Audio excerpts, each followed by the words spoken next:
قارون کا خزانہ بھی اگر بجائیں میراث کو ہڑپنے سے، تو میرے بھائی میراث کے ہڑپ لینے سے، قارون کے خزانے سے بھی آپ کو کیا ملنا ہے؟ 60-70 سالہ زندگی اس کے بعد چھوڑ کے جانا ہی ہے،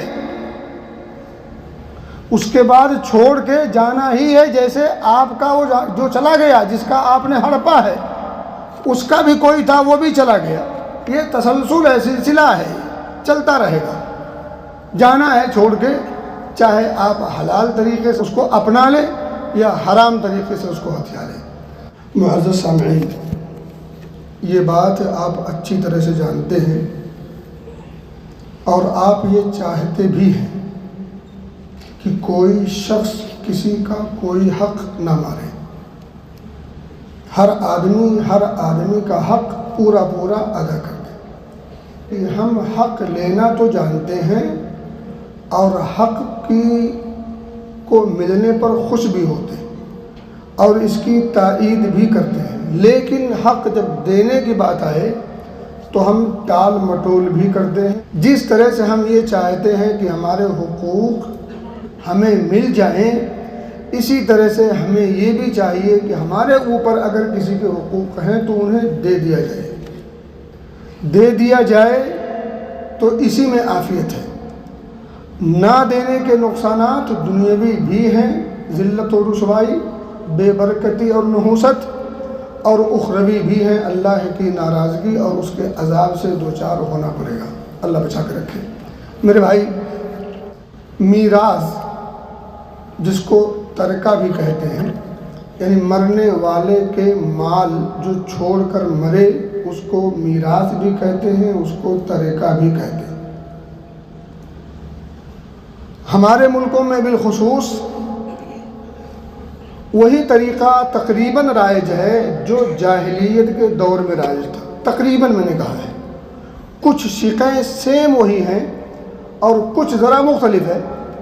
جاہلیت کے زمانے میں عرب کے یہاں یہ دستور تھا کہ اگر مرنے والا مر جاتا اور جو کچھ چھوڑ کے جاتا تو وہ 3 طرح سے تقسیم کرتے تھے۔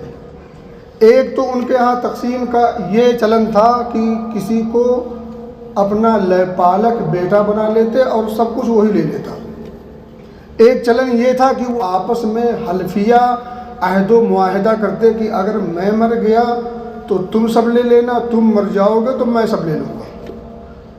یہ 2 تقسیم۔ تیسری تقسیم یہ تھی کہ جو گھر کے اندر بڑے لوگ ہوتے، جو طاقتور ہوتے، جیسے بڑا بھائی، چچا اور دیگر، تو وہ سارے مال کو ہڑپ لیتے تھے۔ جو چھوٹے ہوتے تھے ان کو بھی نہیں دیتے تھے اور جو عورتیں ہوتی تھیں ان کو بھی نہیں دیتے تھے۔ نہ عورتوں کا حق تھا نہ چھوٹوں کا حق تھا۔ تقسیم اللہ رب العزت نے مختلف انداز سے کی ہے، لیکن اللہ رب العزت کی تقسیم عدل پر مبنی ہے، انصاف پر مبنی ہے، اور اسی کے اندر رحمت اور رافت ہے۔ اللہ رب العزت کی تقسیم بھلا غلط کیسے ہو سکتی ہے؟ تو اللہ رب العزت نے باقاعدہ طور پر وراثت کی تقسیم کی اور تفصیلی گفتگو کی۔ قرآن میں اللہ رب العزت نے نماز پڑھنے کا حکم تو دیا، لیکن نماز کی تفصیل نہیں بتائی۔ روزے کا حکم ہے، روزے کی تفصیل نہیں ہے، کچھ احکام ہے۔ زکوٰۃ فرض ہے، فرضیت پر اور اس کی اہمیت کو اجاگر تو کیا، مگر زکوٰۃ کیسے تقسیم کرنی ہے، کب کرنی ہے، کس کو دینی ہے، کیسے صرف کرنی ہے، وضاحت نہیں۔ بنیادی چیز کی وضاحت کی مگر تفصیل نہیں کی۔ کسی چیز کی بھرپور انداز میں تفصیل کی ہے، صراحت سے بیان کیا ہے، تو وہ چیز ہے ترکہ، وہ چیز ہے وراثت۔ اللہ رب العزت نے باقاعدہ طور پر اس کو اپنی وصیت کہا ہے۔ شروع میں کیا کہا؟ یوصیکم اللہ فی اولادکم، اللہ تمہیں وصیت کرتا ہے تمہاری اولاد کے بارے میں۔ علماء کہتے ہیں کہ اللہ رب العزت ایک باپ سے زیادہ رحیم ہے۔ اپنی اولاد پر باپ کتنا رحیم و کریم ہوتا، شفیق ہوتا، مہربان ہوتا، لیکن اللہ اس سے زیادہ مہربان ہے اس کی اولاد کے بارے میں۔ اسی سے یہ نقطہ ملتا ہے۔ اگر وہ رواج دیکھیں جو عربوں میں رائج تھا یا عربی جو کچھ پایا جاتا ہے غیر شرعی انداز کا، اس میں دیکھیں اولاد کے تعلق سے حق اور انصاف نہیں ہو پاتا، لیکن شریعت نے جو وراثت اور ترکہ کی تقسیم، اس کی فضیلت، اہمیت اور اس کے احکام اور مسائل، ان تمام چیزوں کو جب بیان کیا، اجاگر کیا، تو ہر ایک کو اس کے مطابق عدل کے ساتھ، انصاف کے ساتھ، رحمت کے ساتھ، شفقت اور محبت کے ساتھ، حکمت اور مصلحت کے ساتھ اللہ رب العزت نے سب کی تقسیم کی ہے۔ اولاد میں بیٹی ہے تو اس کا حصہ، بیٹا ہے تو اس کا حصہ، باپ ہے تو اس کا حصہ، ماں ہے تو اس کا حصہ، بھائی ہے تو اس کا حصہ، بہن ہے تو اس کا حصہ، بیوی ہے تو اس کا حصہ، سب کا حصہ مقرر کر رکھا باقاعدہ طور پر۔ سورہ نساء کی 11ویں اور 12ویں آیت، دونوں آیت ملا کر کے پورا ایک صفحہ ہے۔ اس ایک صفحے کے اندر اللہ رب العزت نے میراث کی اہمیت کو بھی اجاگر کیا، میراث کے احکام و مسائل کو بھی کھول کے بیان کیا، اور آخر میں چلتے چلتے کیا کہہ دیا، وصیۃ من اللہ۔ شروع میں بھی جب آغاز کیا تو کیا کہا، یوصیکم اللہ فی اولادکم للذکر مثل حظ الانثیین، کہ تمہاری اولاد کے بارے میں اللہ تمہیں یہ وصیت کرتا ہے کہ تم اپنی بیٹیوں کو بیٹوں کے مقابلے میں نصف دو، یعنی بیٹوں کو ڈبل اور بیٹیوں کو سنگل، یہ میراث کے طور پر دو۔ اس کے بعد پھر احکام مسائل، اور چلتے چلتے جب احکام و مسائل اللہ نے بیان کر دیا تو آگے میں کیا کہا، وصیۃ من اللہ، یہ اللہ کی وصیت ہے اللہ کی طرف سے۔ واللہ علیم حلیم، اللہ علم والا بھی ہے، یعنی اس کو پتہ ہے کون دے گا کون نہیں دے گا، کس کو دینا ہے کس کو کتنا دینا ہے، یہ ساری چیزیں اسے پتہ ہے۔ حلیم و بردبار بھی ہے، یہ اس کی حکمت کا تقاضا ہے، یہ مصلحت بھی ہے۔ اور آپ دیکھیں مال کا حق یہ ہے کہ وہ کسی ایک کے ہاتھ میں نہ رہے، وہ چلتا رہے، گھومتا رہے، ایک ہاتھ سے دوسرے، دوسرے سے تیسرے۔ اور اگر وصیت کو اسی طرز پر رکھا جائے جس طرز پر اہل عرب رکھتے تھے تو یقین جانیں وہ کسی ایک بڑے کے ہاتھ میں ہوگا، باقی سب فقیر کلّا سے محتاج مسکین اور پریشان حال ہوں گے۔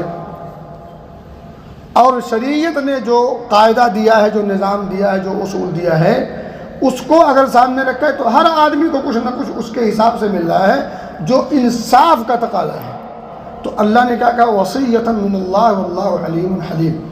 تلک حدود اللہ، یہ اللہ کی حدیں ہیں، یہ اللہ کی حدیں ہیں، اور ان حدوں کو فلاگنا آپ کو پتہ ہے نا، ومن یتعد حدود اللہ فاولئک هم الظالمون، اللہ کی حد کو فلاگنے والے ظالم ہوتے ہیں۔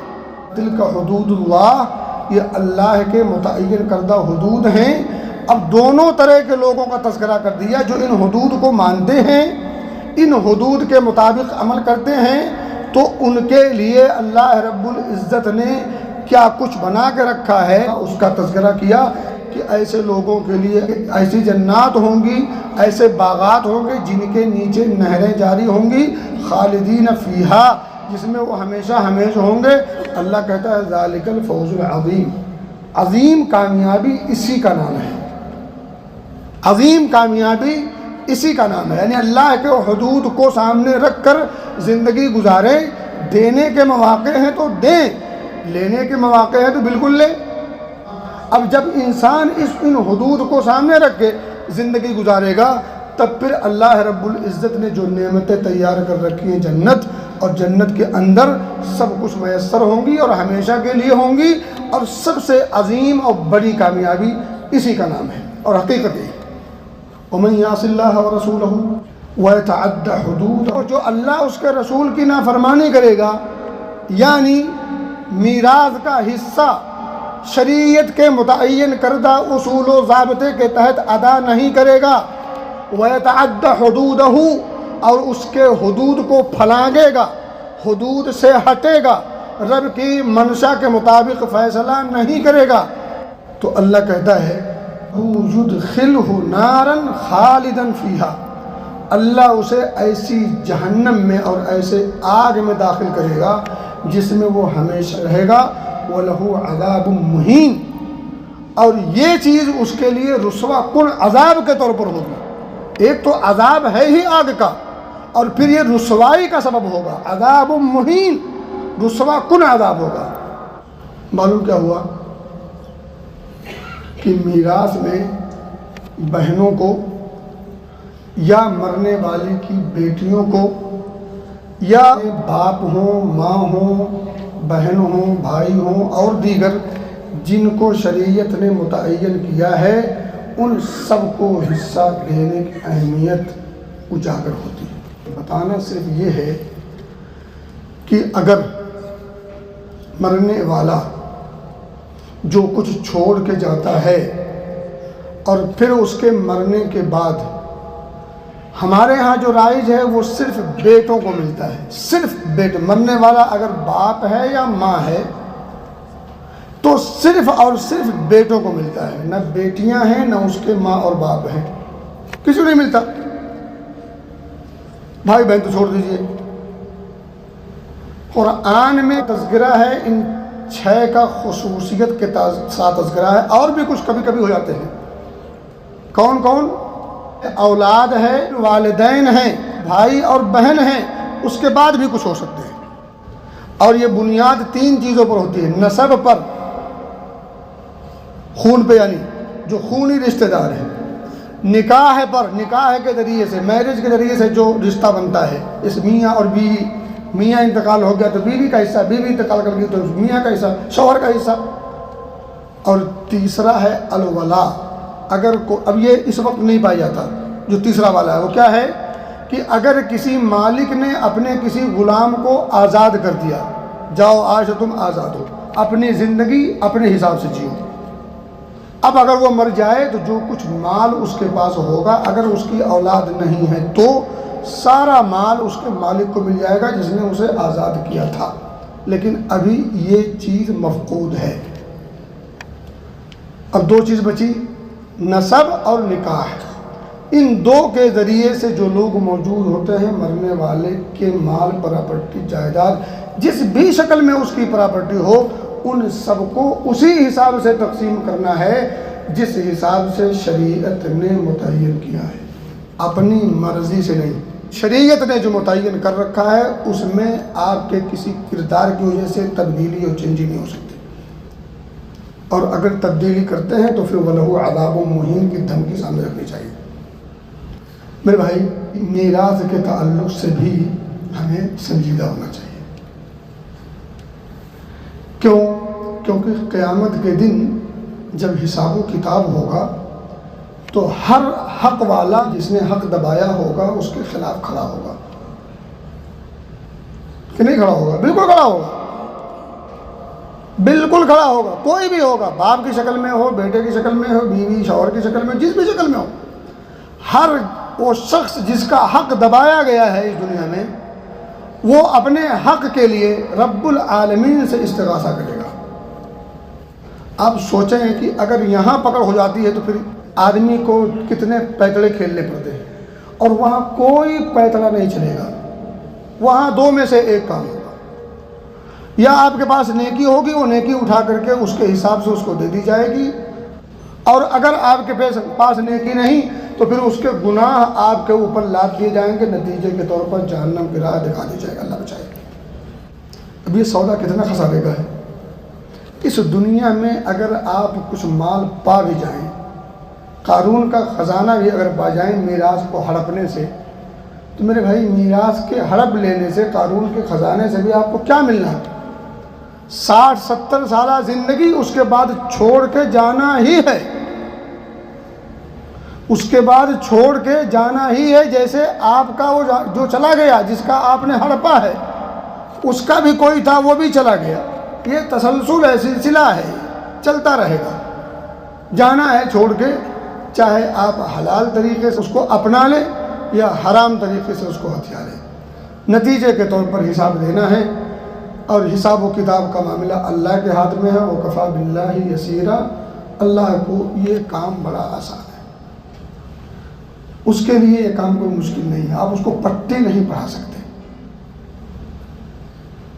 تو اس لیے آنکھوں پر پڑی پٹی کو ہٹائیں، ایک دوسرے کے حقوق کو پہچانیں اور حقوق لینا ہم نے سیکھا ہے تو دینا بھی سیکھیں۔ ہمارے سماج کا یہ ایک ایسا مسئلہ ہے جو عام ہے، علماء ہوں، عوام ہوں، غربا ہوں یا اغنیاء ہوں، کوئی بھی ہو، سب کے ہاں یہ چیز عام ہے۔ علماء بھی ایسے ہی ملوث ہیں جیسے عوام ملوث ہیں۔ اس لیے یہ سب کے لیے سنجیدگی سے غور کرنے کی ضرورت ہے اس موضوع پر، اس ٹاپک پر۔ اللہ ہمیں سمجھ کی توفیق